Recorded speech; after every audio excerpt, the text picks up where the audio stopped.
पहली जो हमारी समस्या थी वो केवल हमारी नहीं है बल्कि पूरे प्रदेश स्तर की है। इस सरकार की जो श्रमिकों के बच्चों के लिए अटल आवासीय विद्यालय 18 मंडल में खुले हैं। मंडल स्तर के विद्यालय बहुत शानदार विद्यालय है। उसमें प्रतिबंध लगा दिया गया है शासन द्वारा कि श्रमिक का 3 साल का पंजीयन पुराना होना चाहिए, जबकि श्रम विभाग की जितनी योजनाएं हैं वो 1 साल पुराने पर ही है दे हैं, वो सारा लाभ पा रहे हैं। शिक्षा जैसी व्यवस्था को और थोड़ा सा लचर होना चाहिए, जिससे ज़्यादा से ज़्यादा बच्चे उस प्रतिभागी हों, परीक्षा में बैठें, और अधिक से अधिक बच्चे जब बैठेंगे तो उनका IQ लेवल बढ़ेगा। लेकिन प्रतिबंध लगा करके रोक लगा दिया गया। दूसरा प्रतिबंध उसमें लगा दिया गया कि 2 ही बच्चे उस श्रम विभाग के उस विद्यालय में, अटल आवासीय विद्यालय में जा सकते हैं पूरे जीवन काल में एक श्रमिक के, जो कि राइट टू एजुकेशन अधिनियम 2009 का सरेआम खिलाफत करता है। 3 साल का प्रतिबंध होने की वजह से पूरे मंडल में 140 सीट के सापेक्ष सर 200-300 बच्चे मिल पाते हैं, जबकि नवोदय में 80 सीट के सापेक्ष हर जिले में 5000 से 6000 बच्चे फार्म भरते हैं सर। और दूसरा प्रतिबंध है सर 2 बच्चों का होना चाहिए, जबकि राइट टू एजुकेशन अधिनियम 2009 के खिलाफ है। ऐसा प्रतिबंध होना ही नहीं चाहिए। तो हमने माननीय मुख्यमंत्री जी को संबोधित आपको दे रहे हैं सर, ये चला जाए। दूसरा ये है सर, दूसरा एक है कि ये पूरे हमारे क्षेत्र में बहुत पुराने मंदिर हैं। बाबा कामेश्वर नाथ धाम के बजाय नारोत्तम दास की कुटी और ये कटाई बाजार है, और एक जो है गोरिया भार, ये बहुत पुराना सैकड़ों वर्ष पुराने मंदिर हैं। इसके सुंदरीकरण के लिए हमने सर हाँ यही सत्य।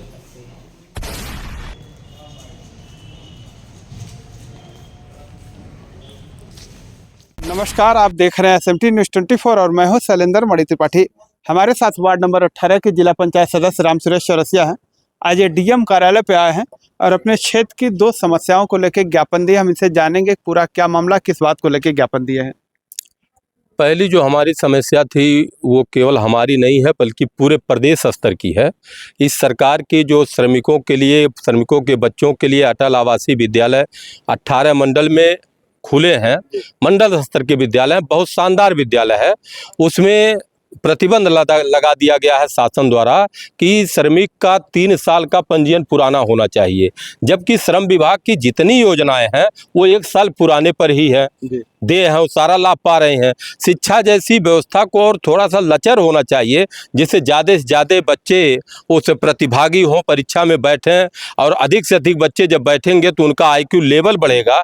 लेकिन प्रतिबंध लगा करके रोक लगा दिया गया। दूसरा प्रतिबंध उसमें लगा दिया गया कि 2 ही बच्चे उस श्रम विभाग के उस विद्यालय में, अटल आवासीय विद्यालय में जा सकते हैं पूरे जीवन काल में एक श्रमिक के, जो कि राइट टू एजुकेशन अधिनियम 2009 का सरेआम खिलाफत करता है। जब भारत सरकार का राइट टू एजुकेशन अधिनियम आ गया है कि 1 साल से लेकर के 14 साल के सभी बच्चों का मौलिक अधिकार है शिक्षा लेने का, कहीं कोई रोक नहीं लगाया जा सकता। ऐसे में सरकार ने 2 साल का प्रतिबंध लगा करके विभाग ने बहुत ही बच्चों के जीवन के साथ खिलवाड़ किया है।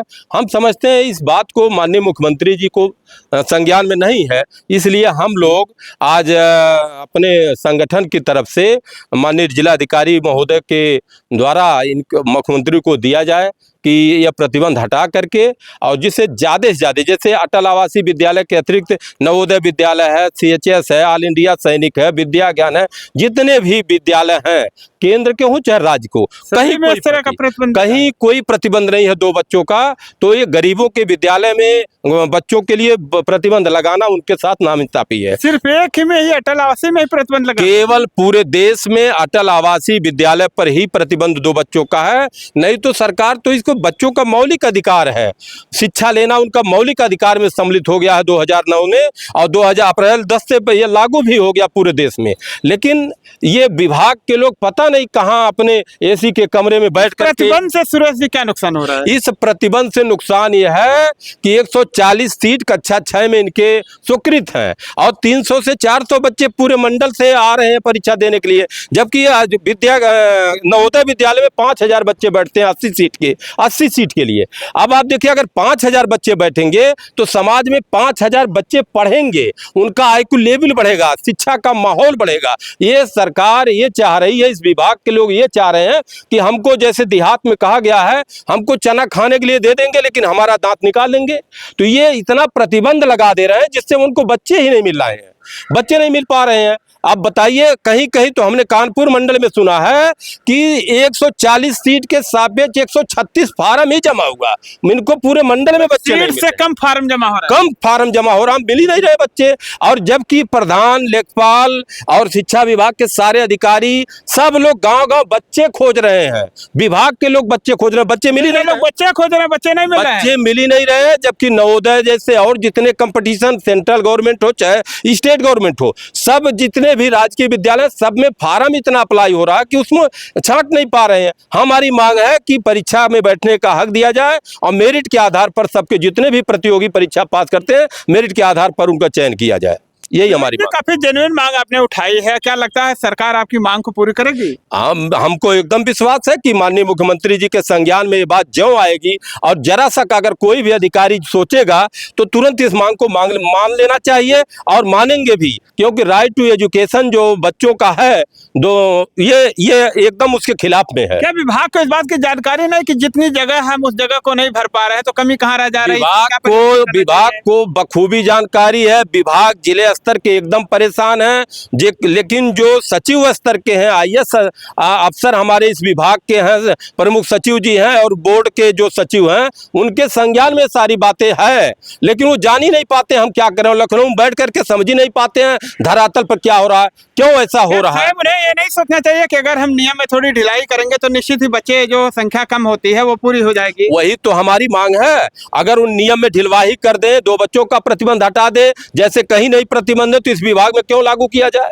क्या राइट टू एजुकेशन का पालन वो नहीं करना चाहते हैं या नहीं जानते हैं? उनको इस पर काम करना चाहिए और 3 वर्ष का प्रतिबंध हटा करके 1 साल कर दिया जाए, जिस तरीके सभी जगह है। इसमें आरक्षण तो है सबका, EWS का है और पिछड़ों का है और दलितों का है, सबका है, वो तो प्रतिबंध है। लेकिन ये प्रतिबंध लगा देना कि परीक्षा में ही न बैठने के काबिल रह जाए, ये तो सरेआम बेईमानी है और ये गलत है। तो जिस तरह से आपने मांग किया है और आपकी मांग पूरी नहीं होती तो इसको लेकर के आगे क्या करेंगे? अब इसको लेकर के हम आज यहाँ पर आए हैं। हमारे जितने भी श्रमिक संगठन है, जितने भी हमारे श्रमिकों के संगठन, सब लोगों के यहाँ पत्र गया है। हर जिले में ऐसा आक्रोश है। हम लोग बड़ा आंदोलन करेंगे। हम सारे श्रमिक संगठन, सारे श्रमिक मिल करके बड़ा आंदोलन करेंगे और हम 2-3 दिन के बाद हम प्रमुख सचिव से भी जाकर के मिलेंगे। अभी 3 दिसंबर को हम जाकर के उनसे 3 जनवरी को हम बोर्ड के सचिव से जाकर के मिले, उनको सारी बात समझाए हैं। उनको भी हम दे करके ज्ञापन आए हैं लखनऊ में। तो लगता है मतलब पालन हो जाएगा? एकदम पालन होगा, हमें पूरी उम्मीद है और संघर्ष हमारा जारी रहेगा। हम इसी तरह लिखा पढ़ी करते रहेंगे। आपने नरोत्तम कुटी को लेकर के कोई ज्ञापन दिया है? एक दूसरा हमारा जो समस्या है, हमारे क्षेत्र के बाबा नरोत्तम दास जो पूरे जिले में चर्चित स्थान है, जहां पर लोग हजारों लोग अपना पूजा अर्चना, स्नान ध्यान करते हैं और उनके श्रद्धा के अनुसार उनका भला भी होता है। उसी तरीके से हमारा गोरियाभार मंदिर जो है बहुत पुराने मूर्तियों से अलंकृत है। गोरियाभार हुआ, कटाई बाजार का हुआ, सभी मंदिरें हमारे पुराने अलंकृत मंदिर है, जहां पर वह शासन सरकार के उपेक्षा का शिकार है। वहीं फुटेश्वर नाथ बाबा का जो धोबैया पर है सिकरी ग्राम पंचायत में, वहां भी सैकड़ों वर्षों से पुराना है। लेकिन पर्यटन विभाग को बार 2014 से हम लोग लिखा पढ़ी कर रहे हैं। कई बार हमने लिखा, जिला पंचायत के मीटिंग में, जिला पंचायत बोर्ड की मीटिंग में हमने उठाया, मुख्यमंत्री को ज्ञापन दिया और लोगों ने दिया, लेकिन अभी तक उनके सुंदरीकरण के लिए कुछ नहीं हो पाया। इसलिए हमने प्रमुख सचिव पर्यटन को माननीय जिलाधिकारी जी के माध्यम से पत्र लिखा है, ज्ञापन दिया है। हम सारे लोग, ग्रामवासी सारे लोग ज्ञापन दिए हैं कि इस मंदिरों को सुंदरीकरण के लिए बजट दिया जाए, सुंदरीकरण कराया जाए। तो देखिए, राम सुरेश चौरसिया जी वार्ड नंबर 18 के जिला पंचायत सदस्य हैं। इन्होंने सरकार को एक पत्र दिया है और एक पर्यटन विभाग के प्रमुख सचिव को पत्र दिया है। इनका कहना है कि इनकी मांगे पूरी नहीं होंगी तो जन आंदोलन करेंगे। बहरहाल आगे क्या होगा ये तो बाद में ही पता चलेगा, लेकिन राम सुरेश चौरसिया ने जिस तरह से अटल आवासीय विद्यालय और मंदिरों के जीर्णोद्धार के लिए आवाज़ उठाया है, वाकई में ये काबिल तारीफ है। इस वीडियो पे आप लोगों की क्या राय है, कमेंट करके बताइए। मिलते हैं नई खबर के साथ नई वीडियो में, तब तक के लिए नमस्कार।